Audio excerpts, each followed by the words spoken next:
เริ่มปรับปรุงสนามหลวงเกี่ยมความพร้อมฉลองวันชาติครบรอบ 50 ปี สนับสนุนโดยเป๊ปซี่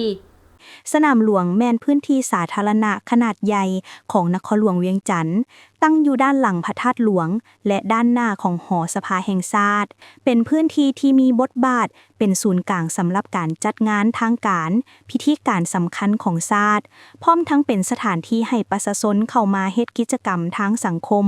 และการพักผ่อนออกกำลังกายอื่นๆด้วยสถานะทางประวัติศาสตร์และวัฒนธรรมสนามหลวงถูกพิจารณาเป็นสัญลักษณ์สำคัญของนครหลวงเวียงจันทน์และเป็นศูนย์ร่วมชีวิตเมืองที่มีบทบาทด้านสังคมการเมืองและวัฒนธรรมดังนั้นเพื่อกะเกี่ยมความพร้อมแก่การเฉลิมฉลองวันสถาปนาสปป.ลาวครบรอบ 50 ปี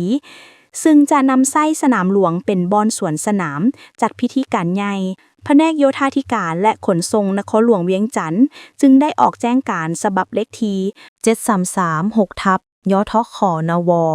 ว่าด้วยการปรับปรุงยกระดับเดินสนามหลวงเพื่อกะเกี่ยมให้แก่พิธีสวนสนามเฉลิมฉลองวันชาติที่ 2 ธันวาคมรอบ 50 ปี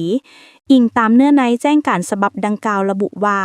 แผนกโยธาธิการและขนส่งนครหลวงเวียงจันทน์ขอถือเป็นเกียรติแจ้งมายังบรรดาทานทราบว่าในระหว่างวันที่25 กันยาหาวันที่ 9 ตุลา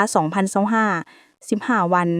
จะได้มีการปรับปรุงยกระดับเดินสนามหลวงด้วยการปูทับหน้าเดินโดยการนำไส้วัสดุประเภทอย่างขั่วในการรองรับให้แก่กิจกรรมระดับชาติกะเกี่ยมให้แก่พิธีสวนสนามเฉลิมฉลองวันชาติที่ 2 ธันวาคมรอบ 50 ปีที่จะจัดขึ้นในท้ายปีนี้ฉะนั้นจึงแจ้งมายังบรรดาทานที่มีจุดประสงค์มานำไส้เดินในขอบเขตบริเวณดังกล่าวจงระมัดระวังและให้ความร่วมมือพร้อมทางปฏิบัติตามคำแนะนำของเจ้าหน้าที่เกี่ยวข้อง